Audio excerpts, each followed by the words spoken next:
억장이 무너졌지요. 그년 생각하면 지금도 치가 떨린다오. 조카들 목숨이 달린 돈을 어찌 다 가져가 버릴 수가 있어요, 그래?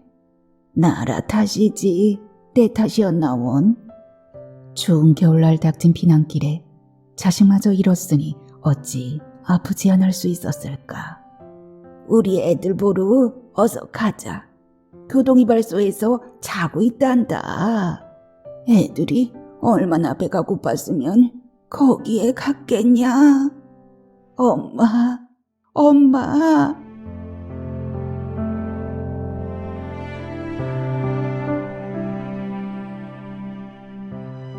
안녕하세요. 하루하루 소리를 담다 하소담입니다.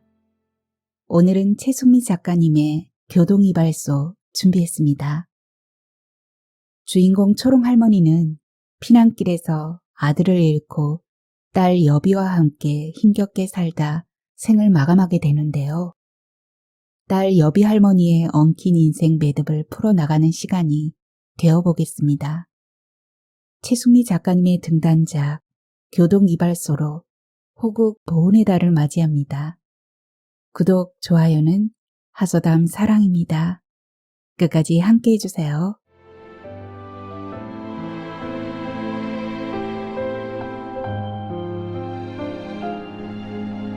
교동이발소 최순미.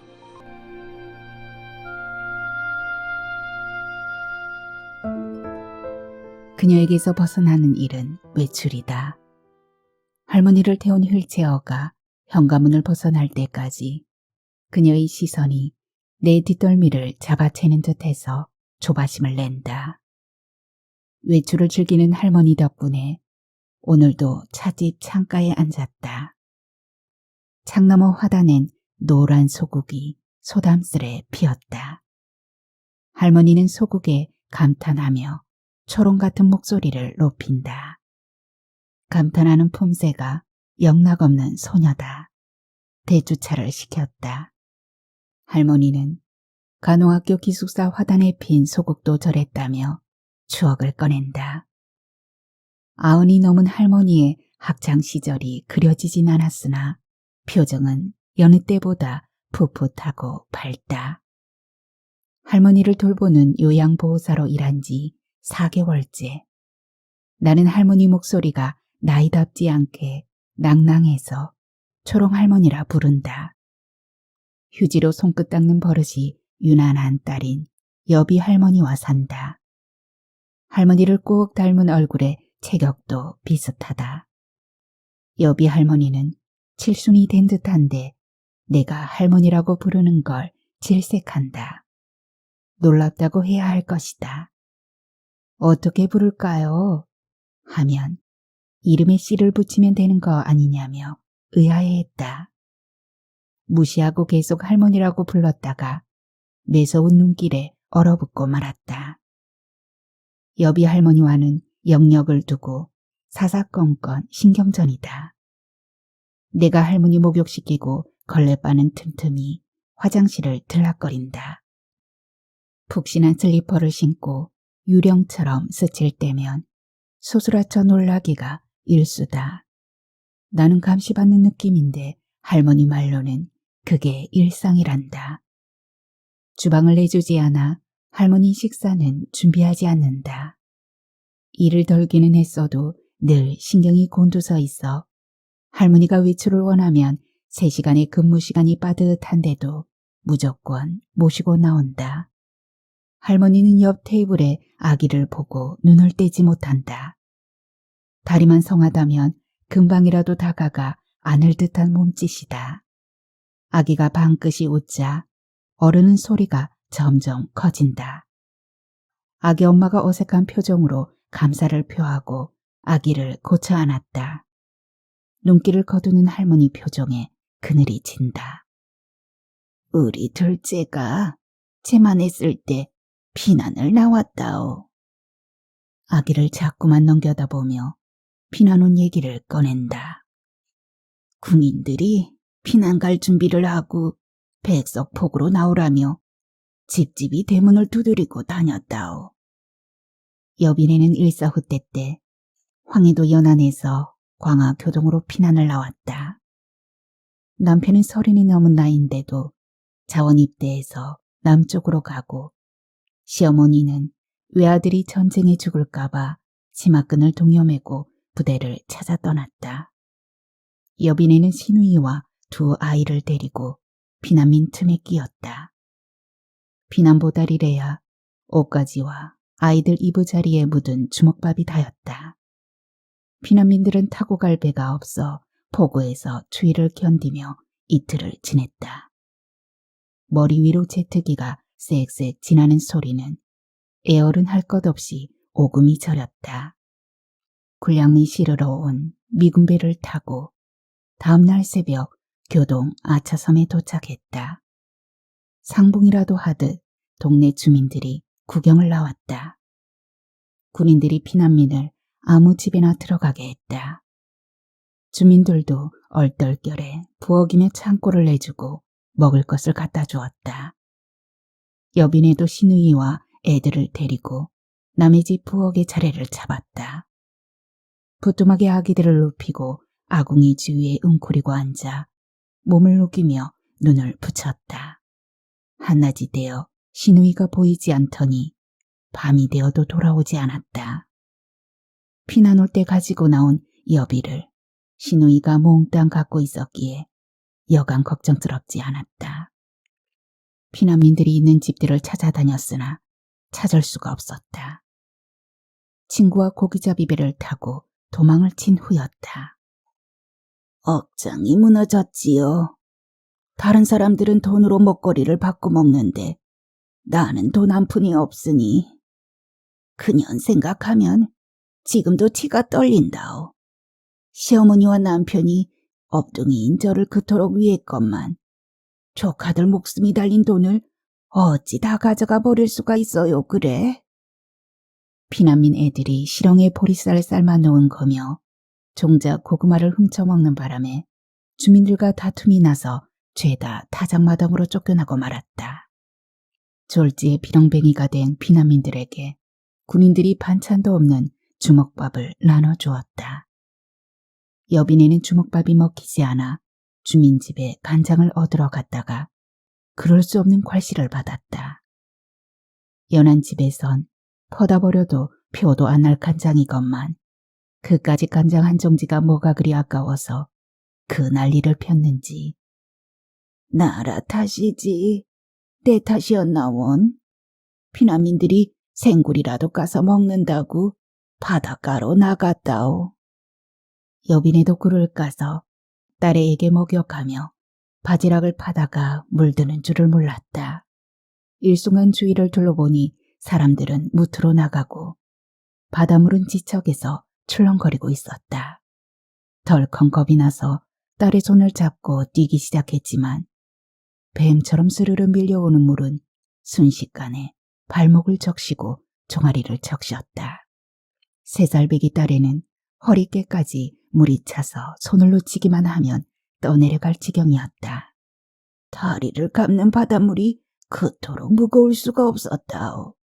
어부내는 깨서 자지러지고 발을 제대로 떼지 못하고 끌려오던 딸애가 첨벙 엎어지고 말았는데 등짝만 보이는 딸애를 잡아 일으킬 때 짐승 같은 울음이 터졌다오.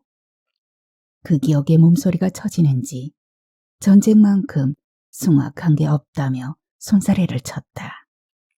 그래도 고마운 사람은 있습디다. 뭇에서 남정네가 소리를 질러가며 달려와서는 딸애를 덥석 안고 여빈애를 끌면서 나왔다. 사람들은 왜 바닷물이 들어오는 것도 몰랐냐며 빈잔이 쏟아졌다. 딸애는 새파랗게 질린 채 넋이 나가 있고 여빈애는 죄인이 되어 고개를 들지 못했다. 새 식구가 덜덜 떨고 있는데 그 양반이 자기를 따라가자고 합디다. 그 마당에 염치가 어디 있습니까? 따라갔지요. 작은 이발소였어요. 안쪽에 온돌방이 있더군요. 들어가서 몸을 녹이랍디다. 얼마나 고마워요. 여태껏 은혜도 못 갚고 살았네요. 교동 이발소였는데 지금도 있을는지. 여빈이는 뜨뜻한 온돌방에서 애들과 잠이 들어버렸다. 한참을 자고 깨니 머리맡에 보리밥과 동치미가 놓여 있었다. 빈 젖을 빨다 잠든 아기 입에 씹은 보리밥을 넣어주니 눈도 뜨지 않은 채 만남거라도 받아먹듯 오물거렸다.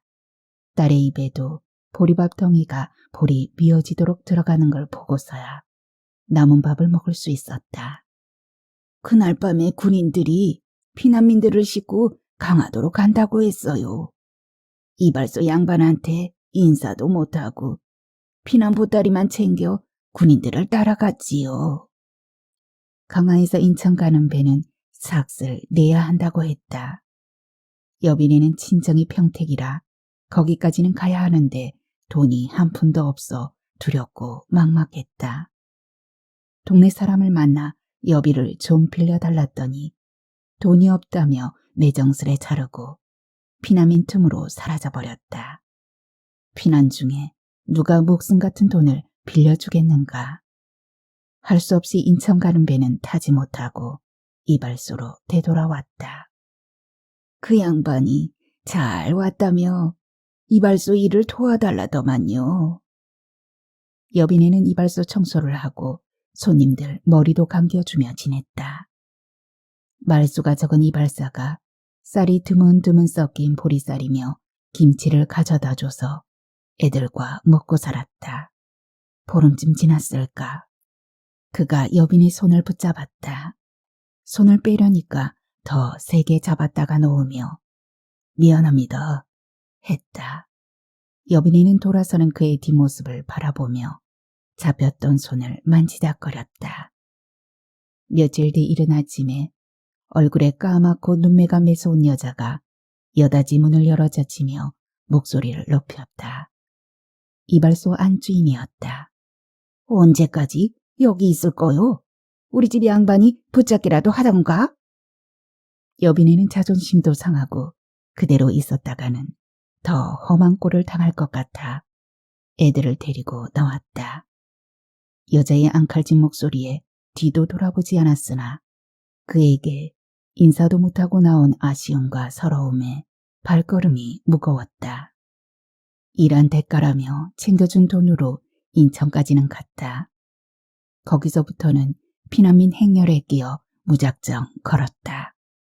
군인차를 얻어 타는 날도 있었다. 어쩌다가 문 열린 식당이 있으면 얻어먹기도 하고 피난간 빈집에서 잠을 자기도 했다. 주먹밥을 얻어 피난 보따리에 묻었다가 애가 울면 얼어서 부스러지는 밥알을 씹어 먹이고 딸의 배를 채워가며 평택 근처까지는 갔다. 딸에도 여빈에도 얼음발에 물집이 생겨 잘 걷지를 못했다. 젖배가 골아 목이 쉬도록 울던 애는 축 늘어져 잠만 잤다. 등짝에 애가 지나치게 늘어지기에 내려봤더니 숨을 쉬지 않아요. 어머, 할머니. 할머니는 가재 손수건으로 백내장이 있는 눈자위를 닦다가 젖배가 골아서 라며 고개를 떨어뜨렸다. 그 죄를 다 갚지 못해 아직도 사나보다고. 할머니 곁으로 가 등을 쓸어주었다. 뼈만 앙상한 등이 흔들거리며 흐느낌이 깊어진다. 아이 잃은 할머니에게 무슨 말이 위로될까? 아이를 묻어야 하지 않습니까? 한다. 삽을 빌렸다오. 그 집 노인이 삽으로 뭐 할 거냐고 묻기에 애가 죽었다고 했지요. 삽을 든 노인이 상기슭으로 가서 언 땅을 파고 아기를 묻어주었다고 한다. 지가 두르고 있던 포대기가 관이 되었지요. 포대기가 관이 되었다니. 할머니는 눈앞에서 벌어진 일처럼 참담한 표정이다. 흙이 포대기를 덮을 때 꼬꾸라졌다오. 할머니는 봉분도 없는 무덤 곁에서 실성한 사람처럼 중얼거리다가 울다가 했다고 한다. 노인이 다시 와서 고구마를 싼 보자기를 건네며 자꾸만 등을 떠밀어 보내더라고.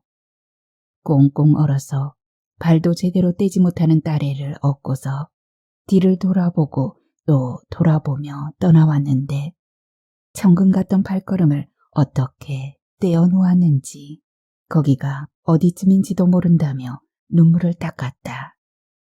친정에 도착했을 땐 딸애가 여러 날 설사를 했어요. 그애마저 이르면 내가 어떻게 산답니까? 딸애가 회복하기도 전에 할머니도 영양실조에다 탈진해서 거의 한 달여 사경을 헤맸다고 한다. 추운 겨울날 닥친 피난길에 자식마저 잃었으니 어찌 아프지 않을 수 있었을까.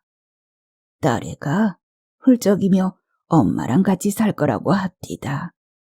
식구들이 내가 죽으면 저를 과원에 보낼 수밖에 없다고 했대요. 애가 한 발짝도 내 곁을 떠나지 않고 잠도 제대로 못 자는 거예요. 그 일로 친정올케랑 심하게 다투고 부산 가는 피난열차를 탔습니다. 부산엔 연고가 있었나요? 남편이 총상을 입어 부산에 있는 병원에 있다고 기별이 왔어요. 할머니, 혹시 그 딸애가 여비 할머니인가요? 네, 그 애가 저 불쌍한 여비라오. 할머니는 남편이 입원한 병원에서 시어머니와 미안한 기색도 없는 시누이를 만나 거제동 판자촌에서 함께 살았다고 한다.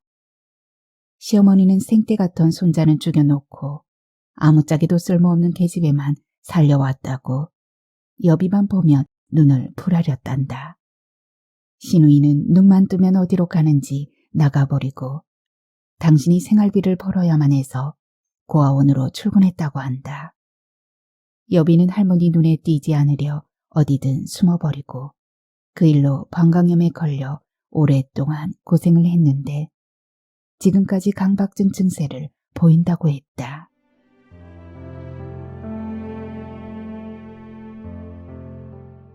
여비 할머니와 셋이서 TV를 보고 있는데 갯벌 체험을 하는 장면이 나왔다. 여봐, 너 교동에 있던 이발소 기억하냐? 몰라요. 한치의 망설임도 없다. 우리가 피난 온 데라고 말했잖아. 기억 안 난다고요. 허긴 네가 3살 적이었으니. 가보시게요? 내가 물었다. 피난 온 얘기를 하다 보니 죽기 전에 꼭 한번 가보고 싶네. 아들한테 말해봐야겠다며 얼굴에 홍조를 띈다. 여비 할머니도 웃음을 흘리다가 나와 눈이 마주치자 표정을 바꾸고 나가버린다. 할머니는 TV를 끄고 당신 남편 얘기를 했다. 일본 유학까지 다녀온 남편은 이러저러한 이유를 들어가며 직장마다 쉽게 그만두곤 했다. 열재주 가진 사람 밥 빌어먹는다는 말이 틀리지 않았다. 큰소리쳐가며 옮겨다니다가 제대로 된 직장을 갖지 못하고 평생 백수이듯 살았다. 여빈의 자존심도 남편 못지않았건만 현실에 굴복하며 자존심을 팽개쳤다. 중년까지 시골 보건소며 수영장 간호사로 전전하다 늙어서는 파출부까지 했다. 다행히 여비가 아무도 없을 때면 밥도 하고 집안일을 했다. 몇 번의 칭찬이 약이 되었는지 식구들이 있어도 부엌 일만은 계속했다. 잘하든 못하든 부엌 일은 해서 다행이지만 사람들을 피하는 건 여전했다. 할머니가 알아누웠다. 어디가 아픈지 도통 눈을 뜨지 않고 손살에만 친다. 병원에 가자고 해도 나면 괜찮을 거라며 나더러 자꾸만 퇴근하란다. 죽을 쑤겠다고 주방으로 가니 여비 할머니가 또 버티고 섰다. 죽을 써야 한다니까 마지못해 쌀독을 가리키며 자리를 비켜준다.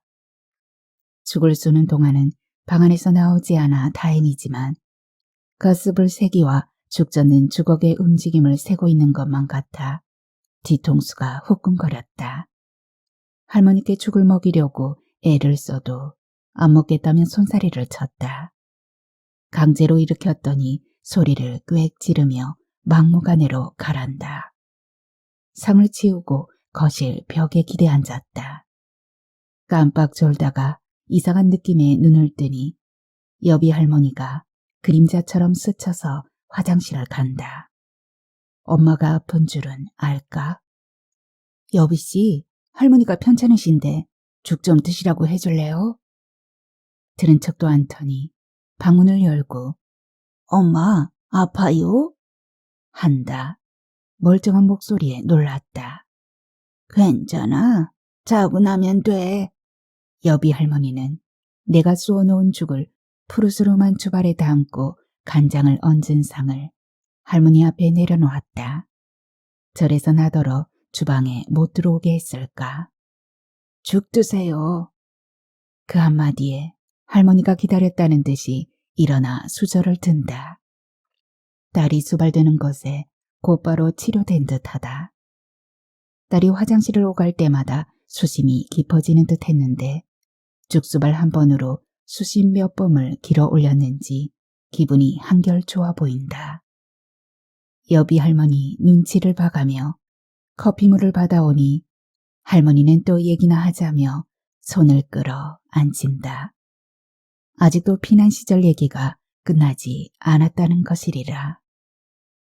여빈이는 남편이 태어나자 단칸방에 나무 판지로 칸막이를 치고 살았다.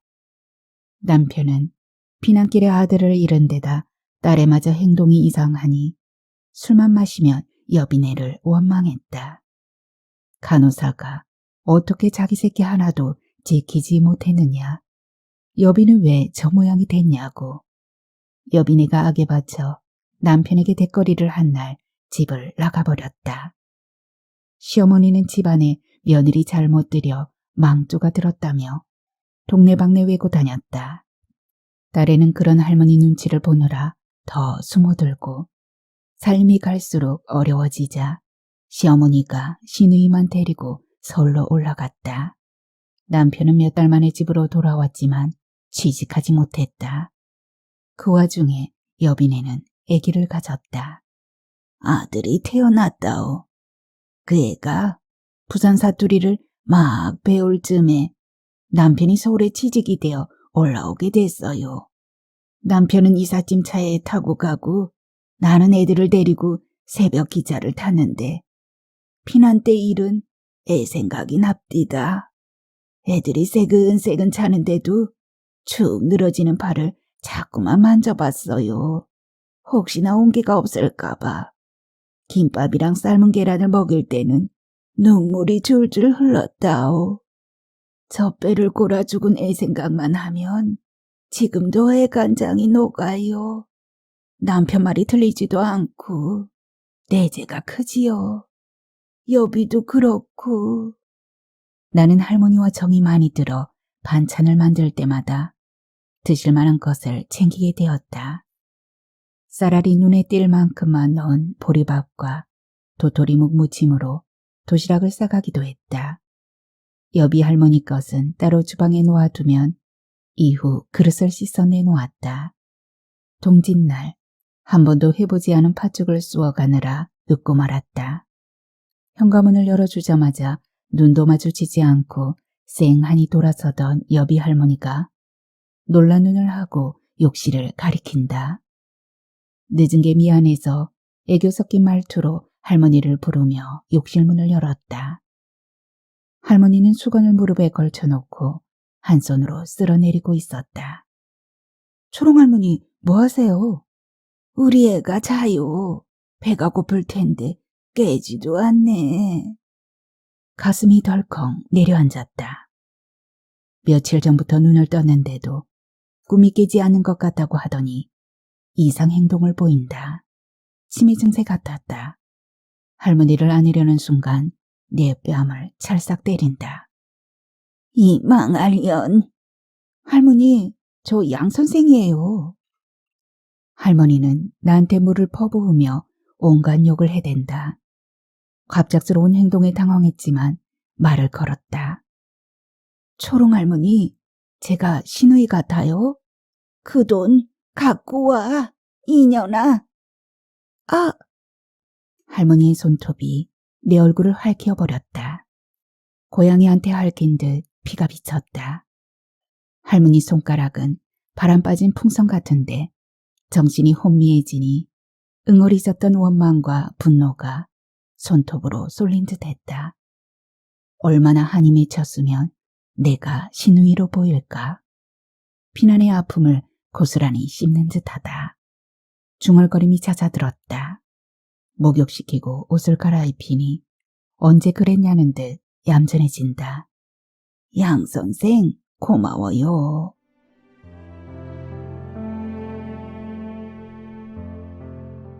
눈이 내리는 휴일 아침 할머니가 전화를 했다.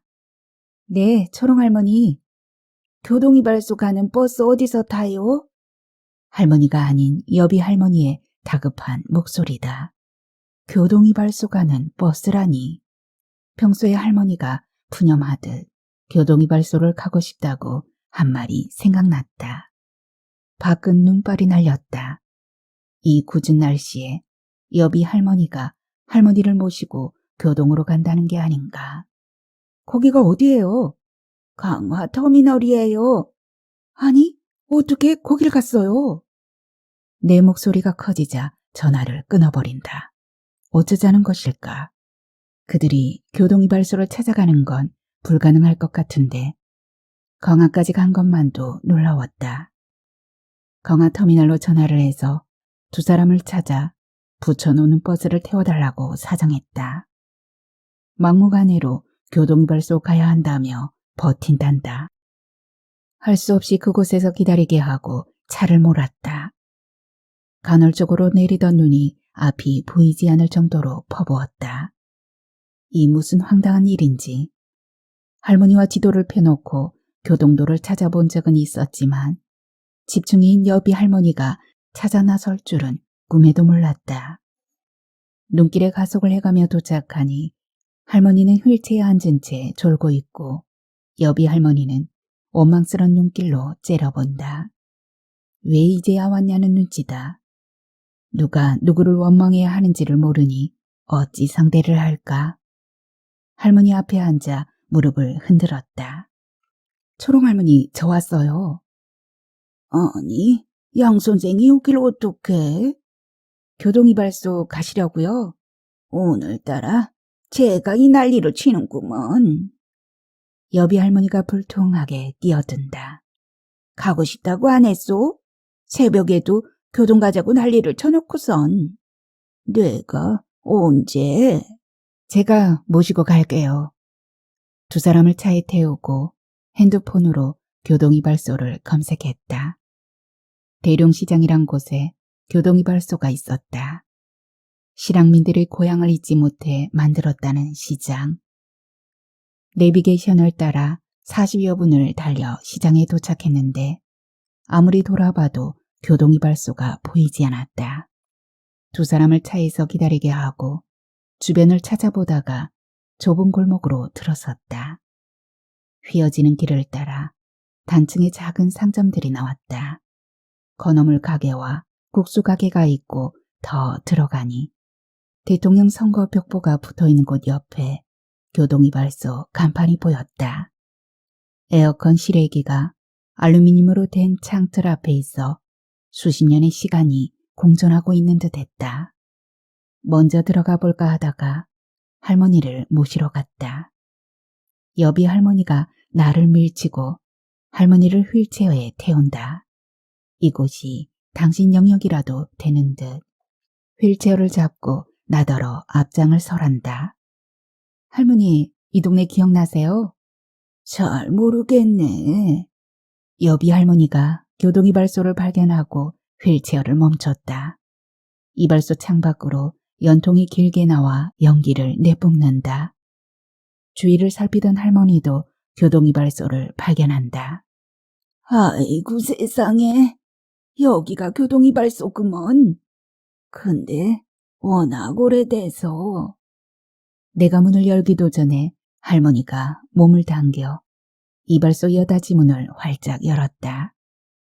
흰 가운을 입은 노인이 어서 오세요 하다가 의아하게 쳐다본다.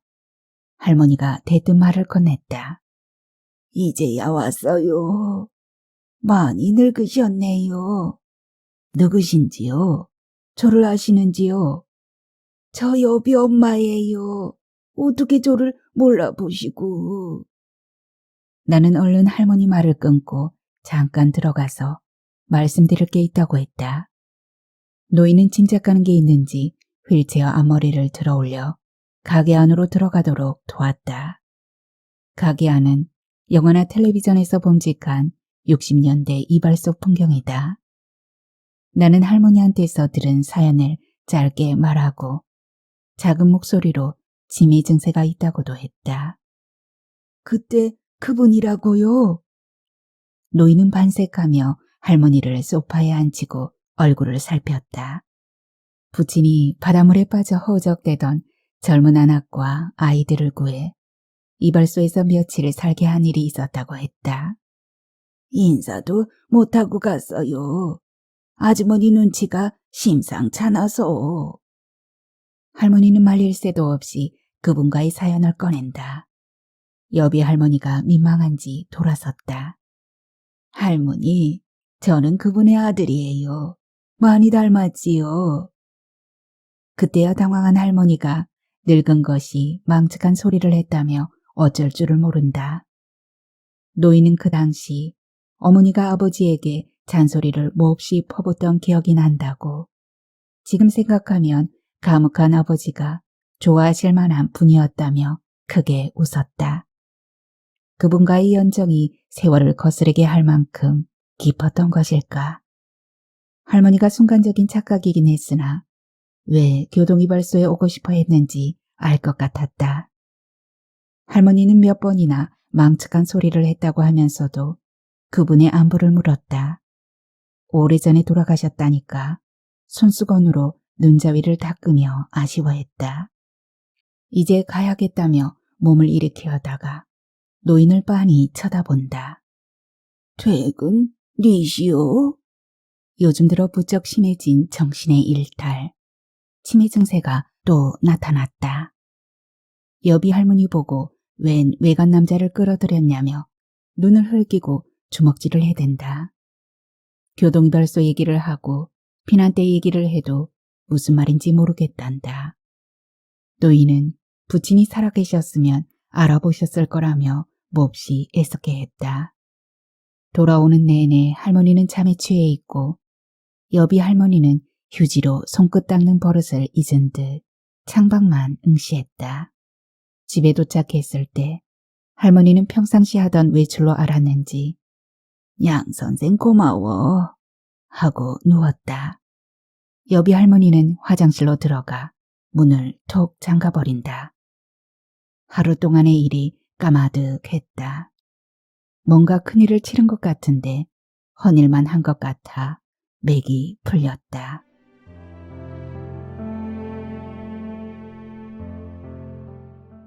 할머니가 쓰러졌다. 119 구급차를 타고 병원에 갔더니 담석증이라고 했다. 할머니는 가족들이 있는데도 나더러 같이 있어주면 좋겠단다. 며느리도 사흘쯤 입원해야 한다며 부탁했다. 다음 날 할머니가 시술이 잘 됐다며 초롱 같은 목소리로 반긴다. 휠체어를 밀고 나가 병원 하단에 핀 꽃 구경을 했다. 초롱꽃을 보며 할머니 꽃이라고 했더니 예전에 나도 이렇게 예뻤을까 한다. 이토록 멀쩡한데 왜 그날은 일순간에 착각하고 교동이발소를 잊어버렸는지, 그 기억을 끝으로 그분을 잊으려 했음인지.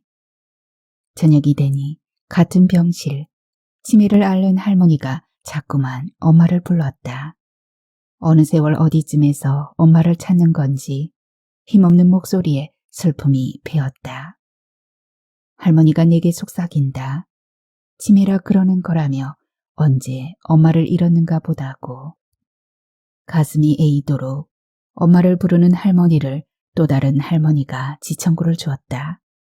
엄마 없으니 잘하고 다른 사람들 잠 못 자게 왜 시끄럽게 구냐고. 그 말을 알아들었는지 잠잠해졌다.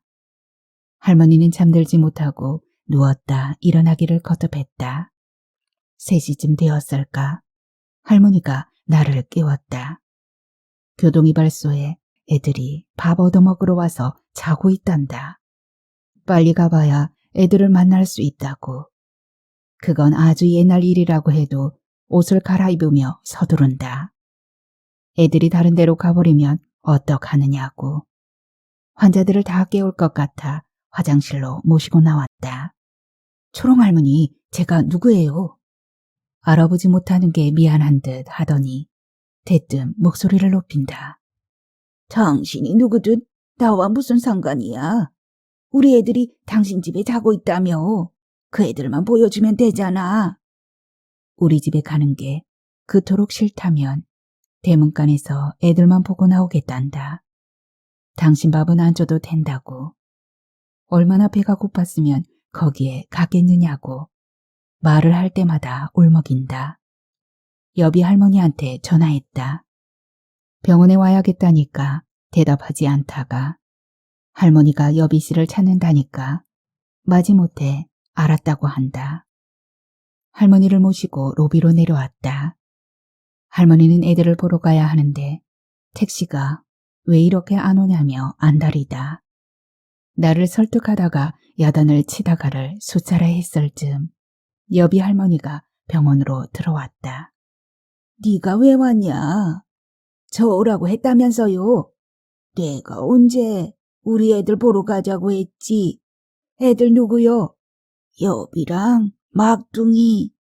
내가 여비잖아요. 그래.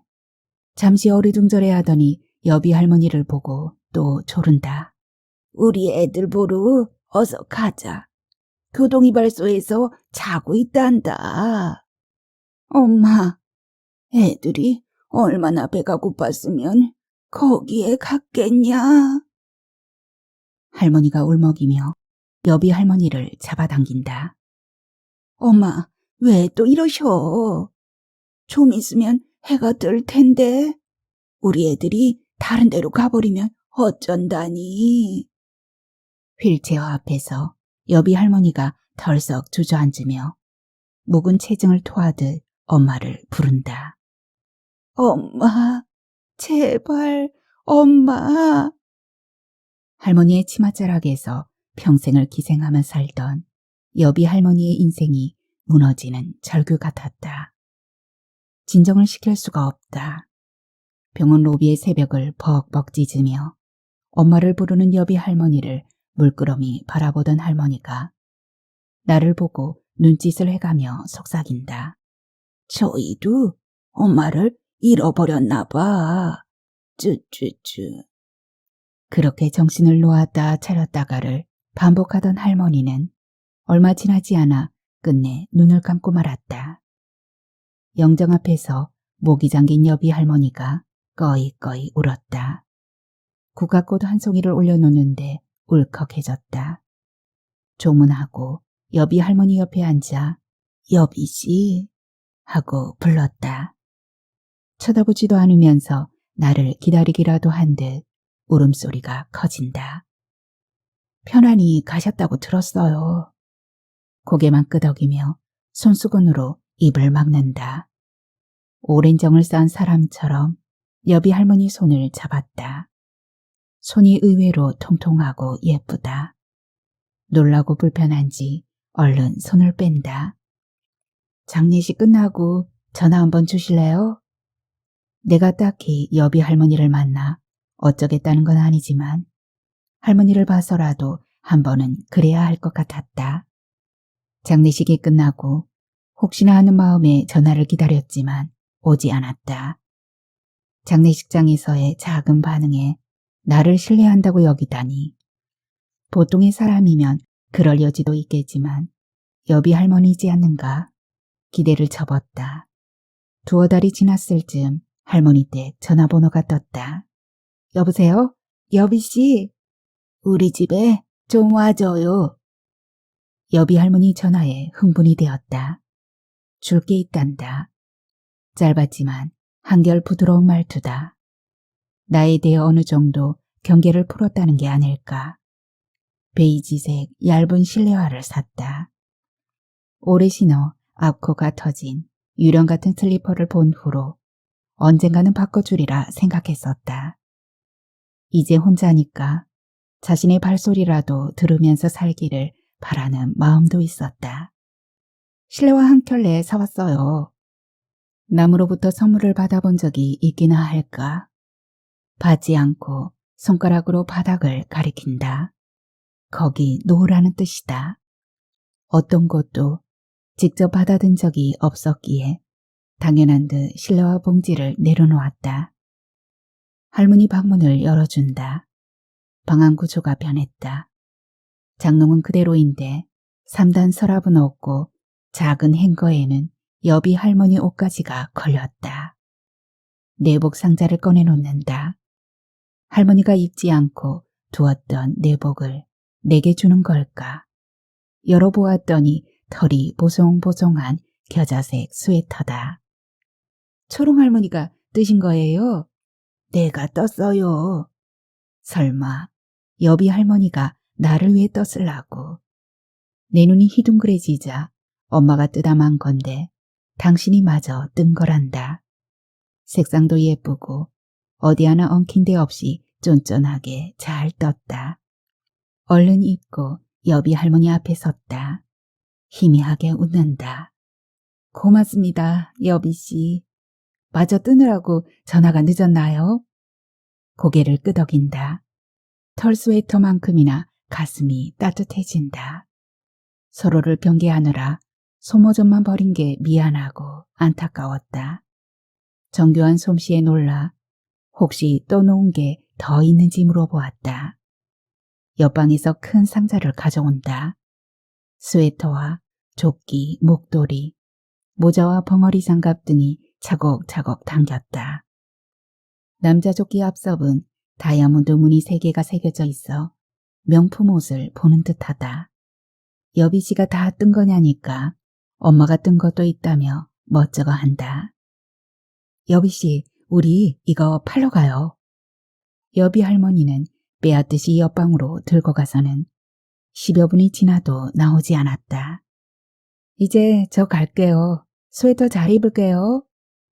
내가 간다는 말에 박스를 도로 들고 나왔다. 당신이 가는 뜨개방이 있단다. 나보다 한술 더 떴다. 이 엄청난 변화를 놓칠세라 쭈뼛거리는 여비 할머니를 떠밀어 뜨개방으로 갔다. 가게에 걸린 뜨개 옷들에 비해 한치도 손색이 없었다. 여비 할머니는 자꾸만 손을 만지작대며 고개를 들지 못한다. 내가 다이아몬드 무늬가 새겨진 조끼를 들고 자랑하자 뜨개방 여자 눈빛이 달라진다. 털심한 사가더니 이렇게 잘 뜨는 줄 몰랐네. 불안해하던 여비 할머니가 주문하면 바로 떠줄 수 있냐는 말에 고개를 끄덕인다. 갖고 간 것들은 팔리는 대로 정산해주겠단다. 빨간색 여자 스웨터를 주문했다. 내가 뜨개방 여자에게 이제부터 여비씨라고 불러달라며 눈을 찔끔거렸더니 네, 여비씨 잘 부탁해요. 한다. 나는 털실 봉지를 들고 나서는 여비 할머니의 팔짱을 슬그머니 끼었다. 예전 같으면 상상도 못할 일이지만 팔에 힘을 준다. 서로가 어색하기는 해도 팔짱을 낀 채로 집까지 갔다. 이제 가겠다니까 들어오란다. 옷장에서 품이 큰 갈색 스웨터를 꺼내놓는다. 양쪽에 주머니가 달린 남자 옷이다. 누구를 주려는 것일까? 설마 우리 남편? 교동 이발소 할아버지 드리려고. 수줍어하며 말꼬리를 흐린다. 아, 이토록 생각이 깊은 사람인 줄을 세상 누구도 몰랐다니. 할머니마저도. 집중이로만 알고 세상에 발 한 번 디딜 기회를 주지 않았으니 저 아까운 인생을 어찌할까. 교동이발소 같이 갈까요? 여비 할머니가 처음으로 이를 다 드러내고 웃는다. 양쪽 어금니가 빠지긴 했어도 박속같이 환하다. 저토록 환하게 웃을 줄 아는 사람이었다니. 타인과의 관계에서 오는 소소한 행복을 알았음일까? 내가 엄지척을 했다. 이제 사랑받을 줄도 알고 줄 줄도 알았으니 세상 사는 재미에 푹 빠지시기를. 치매 어머니를 모시고 교동이발소를 가듯 무모할지라도 부딪히며 살아가시기를. 겨우 매듭푼 인생 다시 헝클어지지 않고 무늬 넣은 조끼를 짜듯 쫀쫀하게 살아가시기를. 평생 품어보지 못한 순홍빛 연정도 품어보시기를.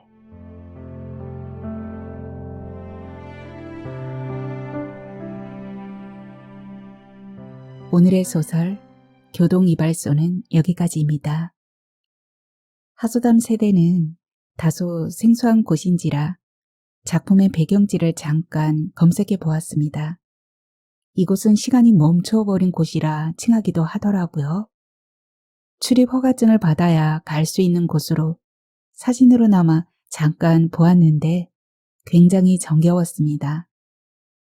지금은 추억의 감성시장으로 남아있지만 그 시절 부모님들은 얼마나 힘들었을까 싶고 소설을 낭독하며 진한 감동으로 남았습니다. 어떠신가요?